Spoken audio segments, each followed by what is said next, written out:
Next group आपल्याला पाहायचा आहे आता फॉर्म्युलांचा. यामध्येही या 4 रिझल्टचाच यूज करायचा आहे. हे 4 रिझल्ट याच पर्टिक्युलर सिक्वेन्सनी sine A plus B, sine A minus B, cos A plus B आणि कॉस ए मायनस बी या सिक्वेन्सने ठेवायचे आहेत. Similar to this, 2 more result about this a plus b and a minus b, that is tan a plus b and tan a minus b. हे दोन result आपण आता तयार करणार आहेत. First of all, for tan a minus b,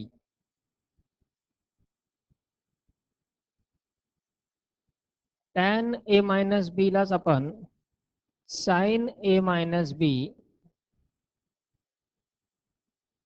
upon cos a minus b या स्वरूपात लिहू शकतो. tan a minus b म्हणजेच sin a minus b upon cos a minus b.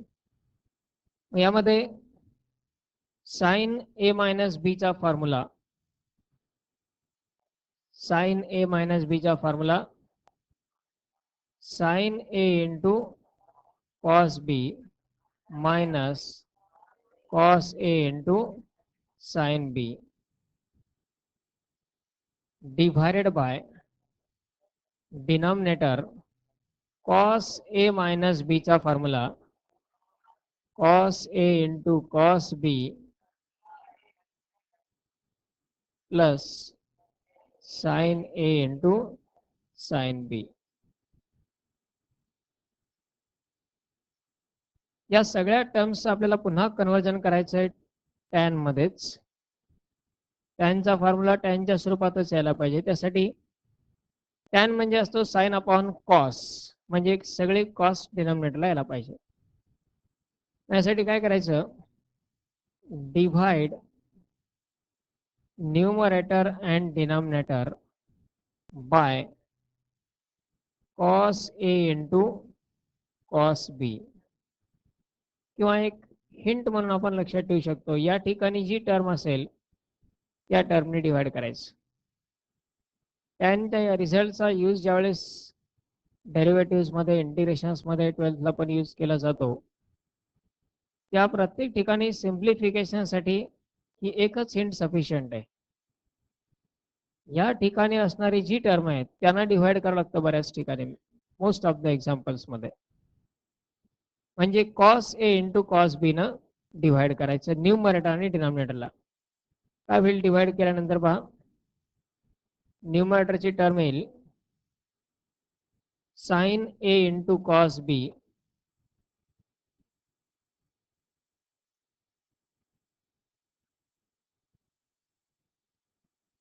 sin a into cos b minus cos a into sin b divided bye, divide केलं त्याला cos a into cos b न.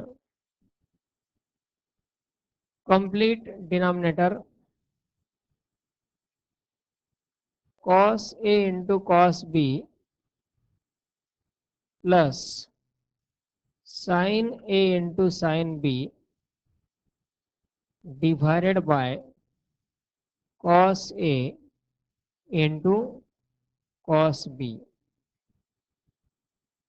Numerator आणि denominator या दोन्ही टर्मला divide केला पण या ठिकाणी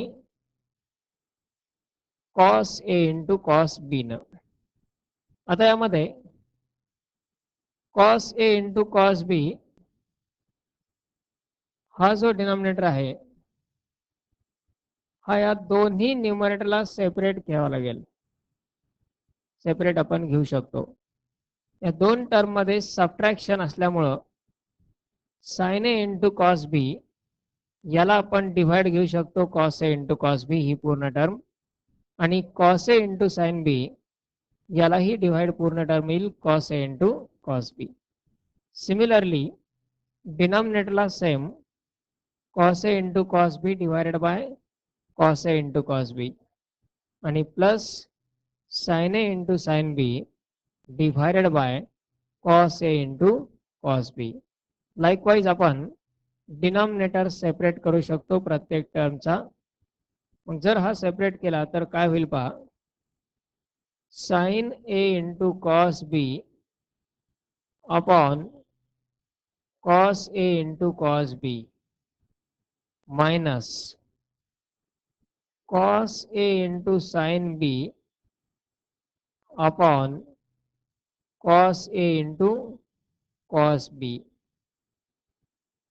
डिवायडेड बाय डिनॉमिनेटरची टर्म पुन्हा तशाच प्रकारची cos A into cos B upon cos A into cos B plus sine A into sine B upon cos A into cos B. आता यामध्ये एक एक टर्म केअरफुली. पहिल्या टर्म मध्ये हा कॉस बी कॅन्सल होईल. दुसऱ्या टर्म मध्ये cos A cancel. डिनॉमिनेटरला cos A cancel, cos B cancel. पुढच्या टर्म मध्ये काहीही कॅन्सल होणार नाही. आता शिल्लक राहिलेल्या ज्या टर्म असणार आहेत या टर्म्स मध्ये equal to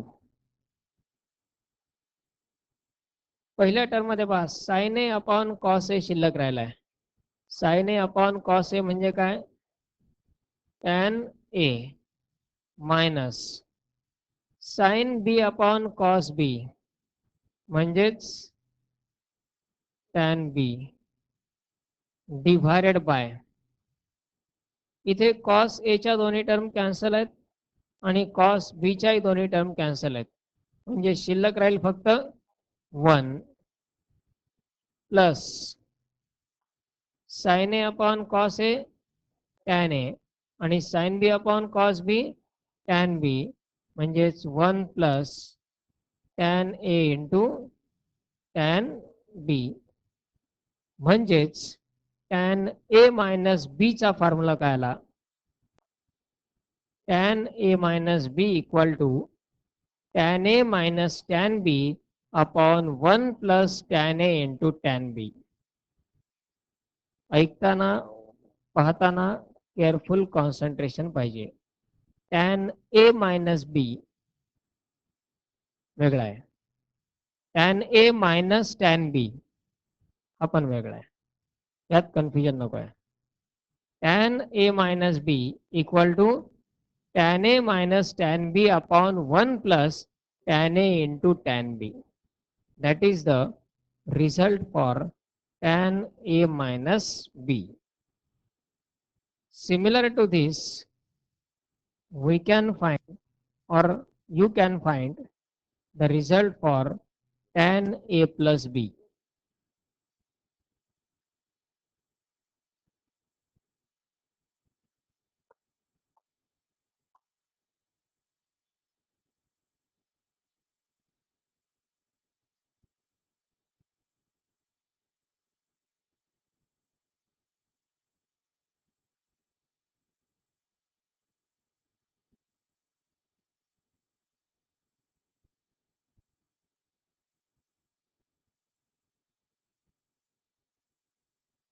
Tan A plus B चा पण रिझल्ट तयार करायचा लगेच.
tan a plus b चा रिझल्ट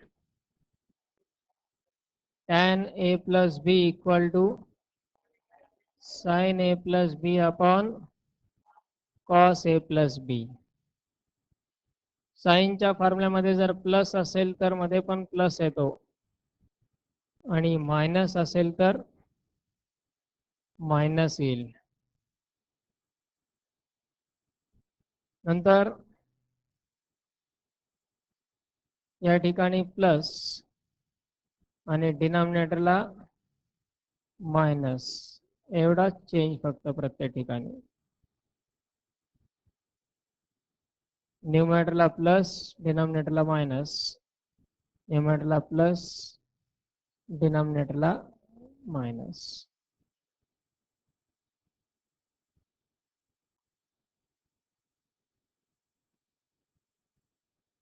कंप्लीट डेरिवेशन सिमिलर, फक्त न्यूमरेटर आणि डिनॉमिनेटरचा साइन चेंज होईल.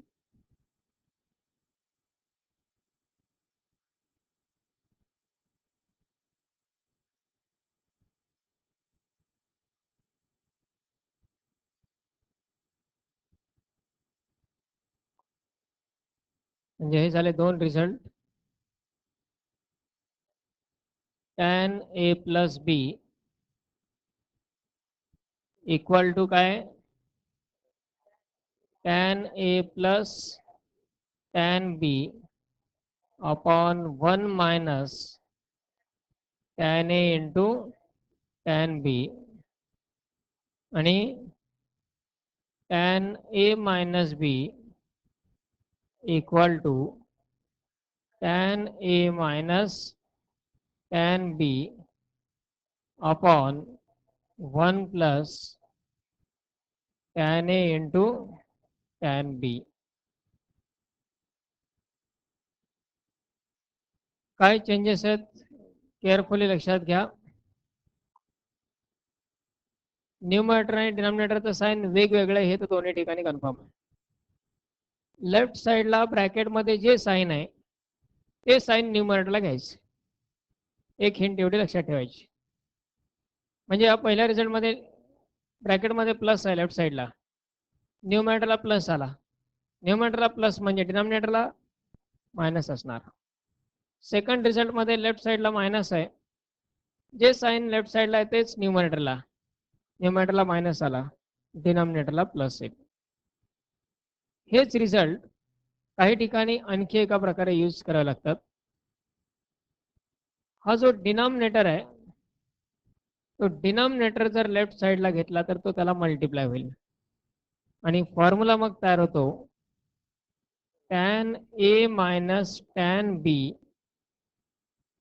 Equal to tan a minus b into bracket 1 plus tan a into tan b. Confusion या फॉर्म्युलाचं त्याच्यामुळे होतं.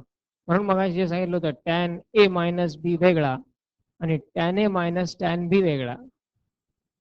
tan a मायनस b जर म्हटलं तर tan a minus tan b upon 1 plus tan a tan b. पण tan a minus tan b असं जर म्हटलं तर tan a minus b into 1 plus tan a into tan b. लक्षात ठेवताना हे मुख्य फॉर्म्युलेत लक्षात ठेवायचे, त्याच्यावरून हे तयार करायला काही लागत नाही वेळ. फक्त डिनॉमिनेटर लेफ्ट साइडला शिफ्ट केला की तयार होतो रिझल्ट. सिमिलर टू दॅट पहिल्या रिझल्ट वरून काय तयार होईल, tan a plus tan b equal to tan a plus b in bracket 1 minus tan a into tan b. Likewise प्रत्येक रिझल्ट हा दोन प्रकारे यूज आपण करू शकतो. हे चारही फॉर्म्युले एकदा फक्त एकत्रितपणे लिहून ठेवा.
त्यानंतर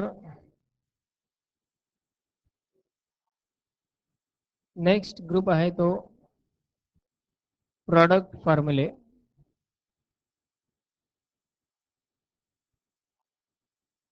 product फॉर्म्युले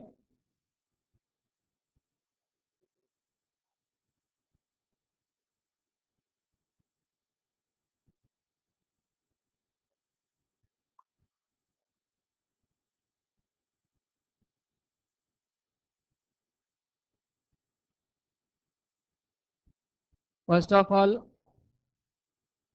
consider once again these four results. या 4 रिझल्ट्स पासूनच प्रॉडक्ट फॉर्म्युले 4 तयार होतात. या 4 रिझल्टचा यूज आहे एक्सपान्शन. 2 अँगलचं ॲडिशन किंवा सबट्रॅक्शन असेल त्याला आपण एक्सपान्शन करण्यासाठी हे पहिले 4 फॉर्म्युले कंपाऊंड अँगलचे यूज करतो. त्याला ॲडिशन सबट्रॅक्शन फॉर्म्युले असंही म्हटलं जातं. कंपाऊंड अँगल फॉर्म्युलांनाच ॲडिशन सबट्रॅक्शन फॉर्म्युले असे म्हणता येईल. प्रॉडक्ट फॉर्म्युलांचा वापर कधी करायचा आहे? 2 ट्रिगोनॉमेट्रिकल रेशोचं मल्टिप्लिकेशन समजा आपल्याकडे आहे आणि त्याचं कन्व्हर्जन त्यांच्या ॲडिशन किंवा सबट्रॅक्शन मध्ये आपल्याला करायचं असेल तर यासाठी प्रॉडक्ट फॉर्म्युलांचा यूज करायचा आहे. मोस्ट ऑफ द टाइम्स इंटिग्रेशन्स मध्ये ज्या ठिकाणी 2 ट्रिगोनॉमेट्रिक रेशोचं मल्टिप्लिकेशन असतं त्याचं डायरेक्ट इंटिग्रेशन घेता येत नाही प्रॉडक्ट फॉर्म्युले वापरल्याशिवाय. कारण त्या प्रॉडक्टचं कन्व्हर्जन आधी त्यांच्या ॲडिशन सबट्रॅक्शन मध्ये करावंच लागतं, त्याशिवाय इंटिग्रेशन घेता येत नाही. From that point of view these results are again important. So here first of all consider these results. Let this is equation 1, 2, 3 and 4. या 4 रिझल्ट्स पासून आपल्याला 4 ॲडिशन सबट्रॅक्शन फॉर्म्युल्यापासून 4 प्रॉडक्ट फॉर्म्युले तयार करायचे. आणि हे प्रॉडक्ट फॉर्म्युले कसे तयार करायचे? इक्वेशन 1 आणि 2 यांचं ॲडिशन केलं की एक प्रॉडक्ट फॉर्म्युला तयार होतो. 1 आणि 2 चं सबट्रॅक्शन केलं की दुसरा फॉर्म्युला तयार. 3 आणि 4 चं ॲडिशन केलं तिसरा फॉर्म्युला. 3 आणि 4 चं सबट्रॅक्शन केलं चौथा रिझल्ट. एवढ्याच प्रोसेसनं या प्रॉडक्ट फॉर्म्युलांचा ग्रुप आपण तयार करू शकतो. So here first of all adding 1 and 2. 1 आणि 2 जर आपण ऍड केले तर लेफ्ट साइड काय येईल पहा, sine A plus B plus sine A minus बी. तुम्ही हॉरिझॉन्टली असं ॲडिशन करा किंवा व्हर्टिकली आहे तसेच या स्वरूपात आपण व्हर्टिकल ॲडिशन पण करू शकतो. समजा व्हर्टिकल ॲडिशन जर आपल्याला सिंपल वाटत असेल, इक्वेशन 1 आणि 2 ऍड करायचे म्हणजे काय, sine A plus B equal to sine A into cos B plus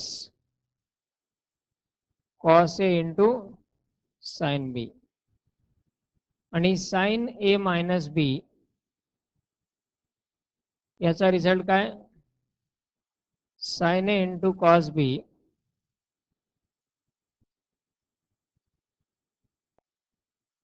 sine A into cos B minus cos A into sine B. हे दोन इक्वेशन, हे दोन रिझल्ट ऍड केले तर लेफ्ट साइड काय येईल, sine A plus B plus sine A minus B. हे झालं लेफ्ट साइडचं ॲडिशन इक्वल टू राईट साइडला यामध्ये हा plus cos A sine B आणि minus cos A sine B cancel होऊन जाईल. Sine A into cos B plus sine A into cos B. Sine A into cos B plus sine A into cos B काय येईल? 2 sine A into cos B. पण formula कसा तयार? Right साईडची term left साईडला लिहायची, left साईडची term right साईडला लिहायची. म्हणजेच यूज त्याचा अशा पद्धतीने आहे 2 sine A into cos B equal to sine A plus B plus sine A minus B. हा झाला फर्स्ट प्रॉडक्ट फॉर्म्युला तयार. 2 sine A into cos B, 2 sine A into cos B. पहा दोन ट्रिगोनोमेट्रिकल रेशोचं लेफ्ट साईडला काय आहे? Multiplication आहे, product आहे. आणि राईट साईडला दोन ट्रिगोनोमेट्रिकल रेशोचं काय आहे? ॲडिशन आहे. मल्टिप्लिकेशनचं कन्व्हर्जन त्यांच्या ॲडिशन मध्ये करण्यासाठी किंवा सबट्रॅक्शन मध्ये करण्यासाठी हे प्रोडक्ट फॉर्म्युले आपल्याला यूज करायचे आहेत. म्हणजे फर्स्ट रिझल्ट तयार झाला. हे दोन इक्वेशन आपण ऍड केले, इक्वेशन 1 आणि इक्वेशन 2 ऍड केले. हेच दोन इक्वेशन सबट्रॅक्ट केल्यानंतर आपल्याला सेकंड रिझल्ट मिळेल. आता हे आपण डायरेक्ट इथे 4 रिझल्ट असे लिहिले. इथे पाहून जस्ट ऑब्झर्वेशनने सुद्धा हे रिझल्ट सांगू शकतो. प्रत्येक वेळेस एवढं कॅल्क्युलेशनची आवश्यकता नाही आणि डेरिव्हेशन्स तर नॉट इम्पॉर्टंट. त्यामुळं अशा प्रकारे यांचं ॲडिशन. आता समजा आपण या फर्स्ट आणि सेकंडचं सबट्रॅक्शन केलं. 1 मायनस 2 काय होईल? सबट्रॅक्शन केल्यानंतर मायनस होणार तो, त्यामुळं ही टर्म मायनस होईल आणि ही टर्म प्लस होईल. त्यामुळं काय होणार? साइन ए कॉस बी साइन ए कॉस बी कॅन्सल होईल आणि राईट साईडचा cos A sine B plus cos A sine बी काय मिळेल? 2 कॉस ए साइन बी. तो आपल्याला लेफ्ट साईडला लिहायचा आहे. म्हणजे 2 cos A into sine B equal to काय मिळेल? Sine A plus B minus sine A minus B.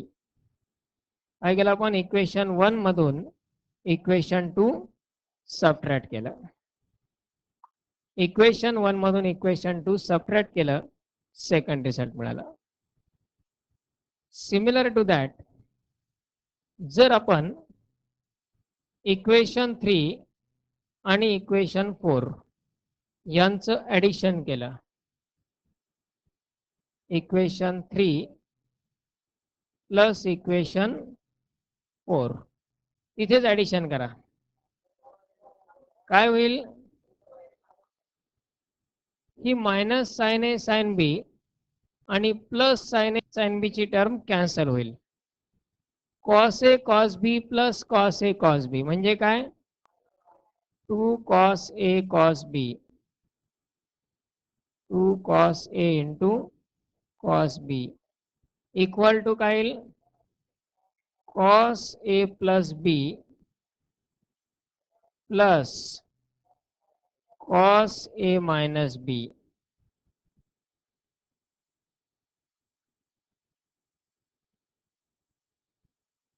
Two cos A cos B equal to काय? Cos A plus B equal minus plus cos A minus B. Equation 3 आणि equation 4 चं addition केलं. Okay. चौथा formula तयार करण्यासाठी equation 3 आणि 4 चं subtraction. पण आता लक्षात ठेवायचं, इथून पुढे येणाऱ्या प्रत्येक ग्रुपमध्ये चौथा फॉर्म्युला वेगळा असणार आहे.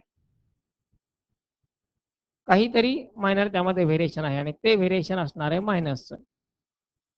जर आपण इक्वेशन 3 मधून इक्वेशन 4 मायनस केलं तर काय होईल?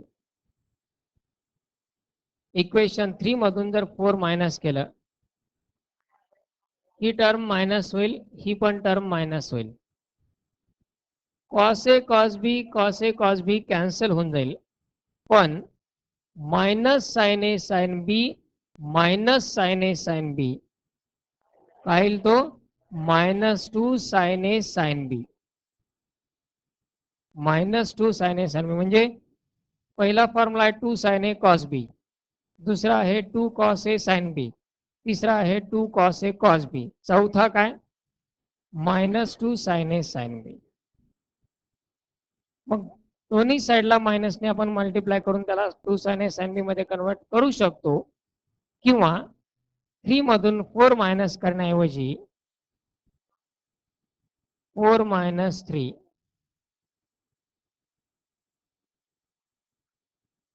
इक्वेशन 4 मधून इक्वेशन 3 मायनस करा इक्वेशन 4 मधून इक्वेशन 3 जर मायनस केलं आधी राईट साइडला काय होईल हा जो मायनस साइन ए साइन बी 3 मधला तो काय होईल प्लस आणि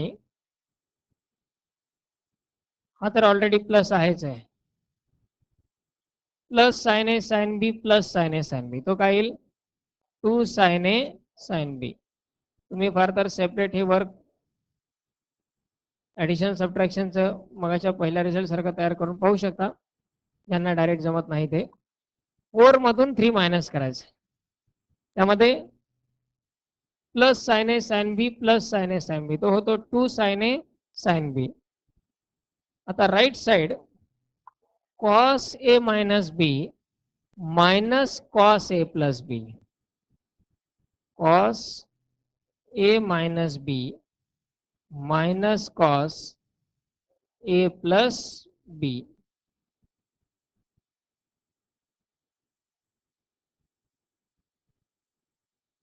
लाईकवाईज हे 4 प्रॉडक्ट फॉर्म्युले आपण तयार करू शकतो पहिले जे 4 रिझल्ट आहेत ऍडिशन सबट्रॅक्शनचे पहिल्या 2 इक्वेशनच्या ऍडिशन वरून एक फॉर्म्युला सबट्रॅक्शन वरून एक फॉर्म्युला नंतरच्या 2 इक्वेशनच्या ऍडिशन वरून एक आणि सबट्रॅक्शन वरून एक जरी तिसऱ्या आणि चौथ्याचा सबट्रॅक्शन घेताना आपण 3 मायनस 4 घेतलं इथे शेवटच्या फॉर्म्युल्यात -2 साइन ए साइन बी दोन्ही साइडला मायनसने मल्टिप्लाय करा रिझल्ट तयार होऊन जाईल या प्रोसेस हे डेरिव्हेशन्स जरी विचारले जात नसले तरी जेव्हा अशी सिच्युएशन येते की आता फॉर्म्युला मनाने लिहिण्याशिवाय पर्याय नाहीये आणि त्यात तर कन्फ्युजन होतच आहे हे पहिले 4 रिझल्ट तर आपले नाही चुकणार आहेत कधीच हे 4 रिझल्ट रफ मध्ये लिहायला वेळ लागणार नाही आणि इथल्या इथेच आपण ऍडिशन सबट्रॅक्शन करून जर पाहिलं इन्स्टंट पुढचा रिझल्ट तयार होऊन जातो त्यामुळे या प्रोसेस कधीही माहिती असणं आवश्यक आहे इमर्जन्सीला खूप बेनिफिशियल राहतात जिथे कुठलाच पर्याय नाहीये फॉर्म्युले आपल्या समोर नाही आहेत अवेलेबल नाही आहेत ऐनवेळी आठवत नाहीयेत किंवा कन्फ्युजन होत आहे कुठेतरी अशा सिच्युएशनला तो तयार करून पाहणं कधीही कन्व्हिनियंट आहे थोडासा वेळ जातो पण आन्सर कन्फर्म येतं आणि पुढच्या एक्झाम्पलसाठी आपण कॉन्फिडंट राहू शकतो ओके सो टेक डाऊन दिस आधी हे 4 रिझल्ट लिहायचे आणि मगच त्यावरून ही पुढची प्रोसेस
आता हे 4 रिझल्ट एकदा कंबाईनली अशा पद्धतीने आपण लिहू शकतो product फॉर्म्युलांचे.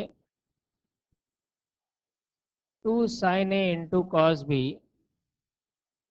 equal to sin A plus B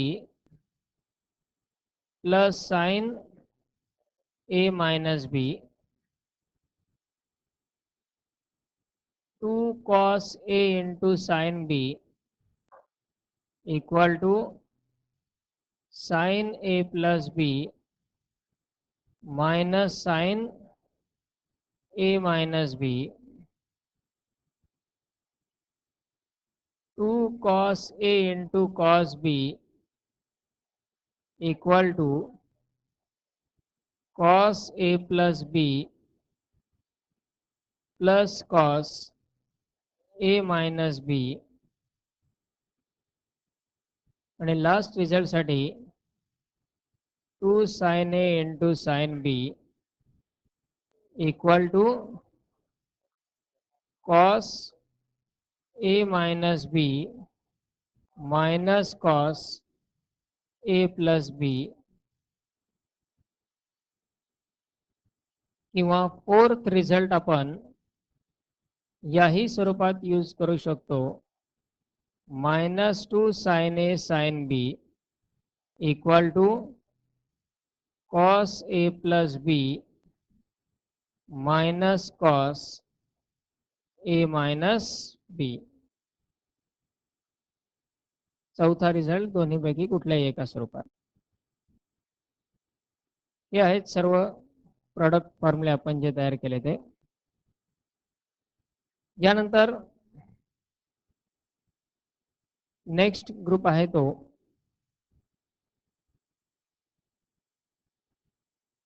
factorisation फॉर्म्युले.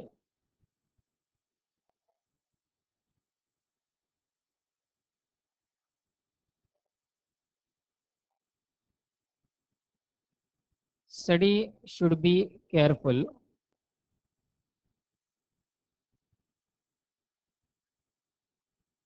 Study करताना आपण असा स्टडी ठेवू शकतो आपला, हे प्रॉडक्ट फॉर्म्युले,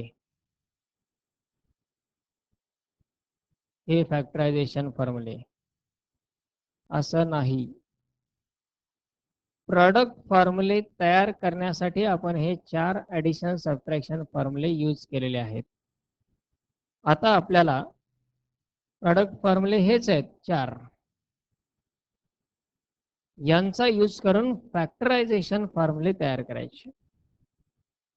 फॅक्टरायझेशन फॉर्म्युले आणि प्रॉडक्ट फॉर्म्युले या दोन्हींचा वापर कशा प्रकारचा पहा. प्रॉडक्ट फॉर्म्युले कधी वापरायचे, ज्यावेळी आपल्याला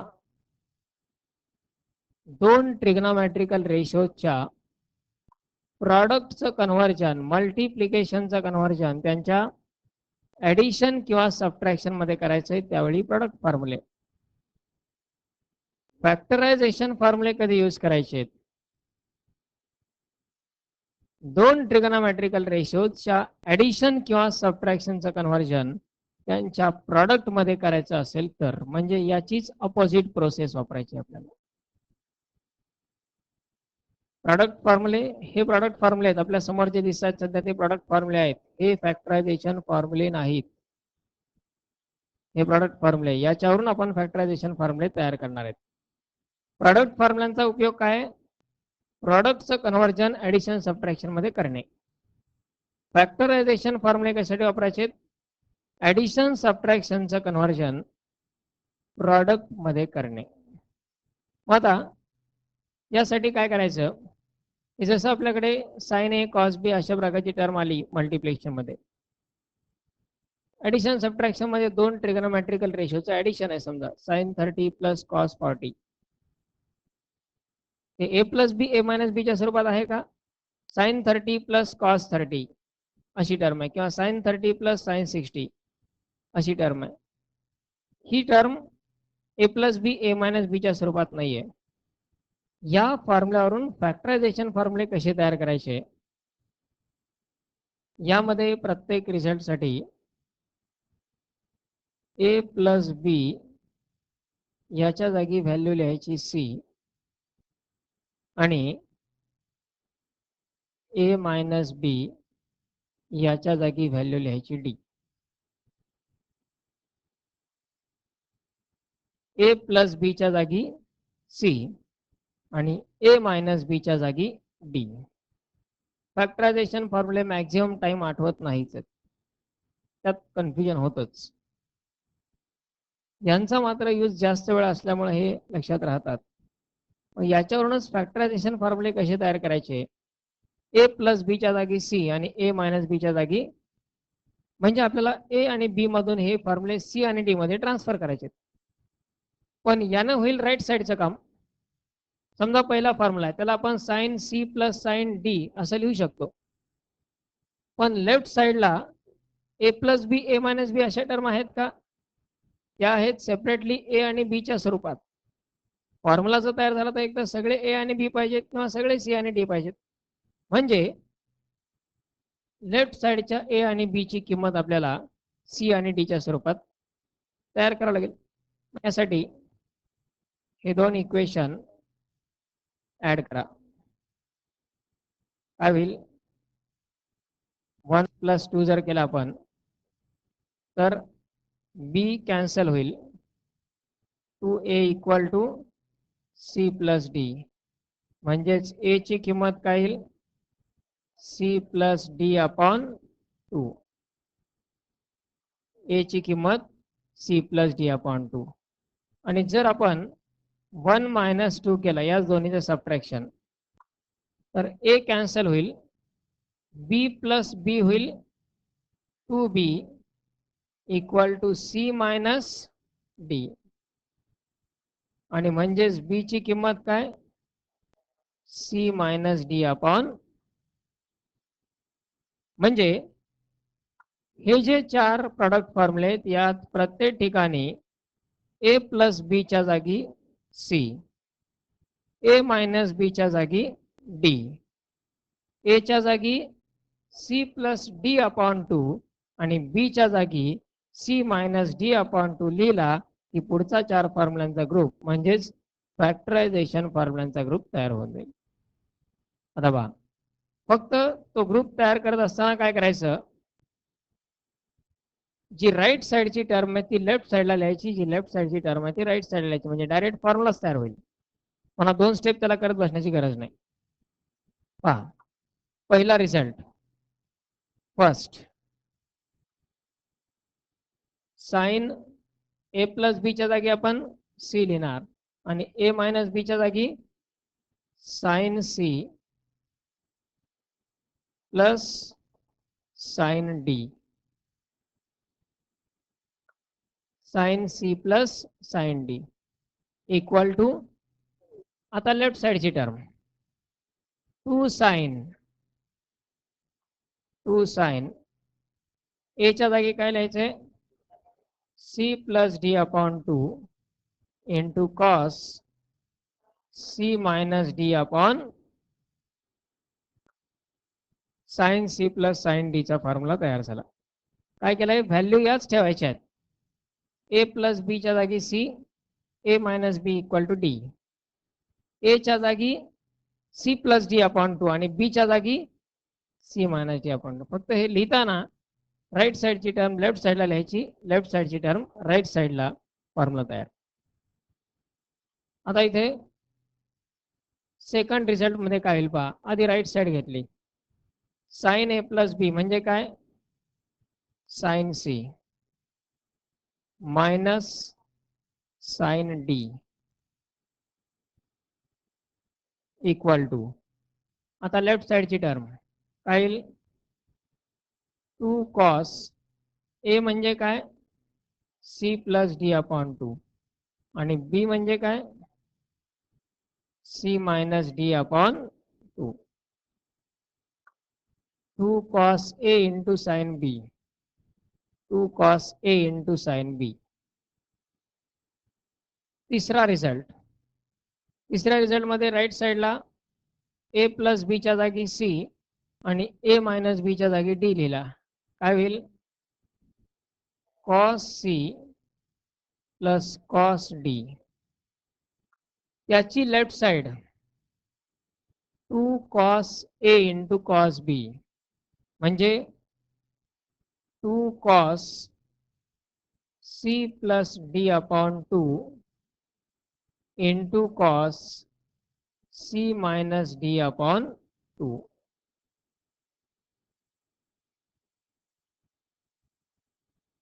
आणि चौथा रिझल्ट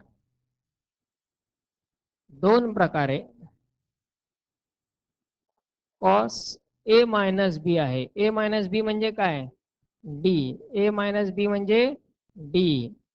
काय येईल? cos D minus A plus B म्हणजेच C. इथे cos D minus cos C आला. आणि लेफ्ट साइडला काय येईल? 2 sin C plus D upon 2 into sine C minus D upon 2. किंवा यातही चौथा रिझल्ट आणखी एका प्रकारे लिहिता येईल. इथे जर व्हॅल्यू टाकली तर काय येईल? cos C minus cos D equal to left side काय? Minus 2 sine C plus D upon 2 into sine C minus D upon 2.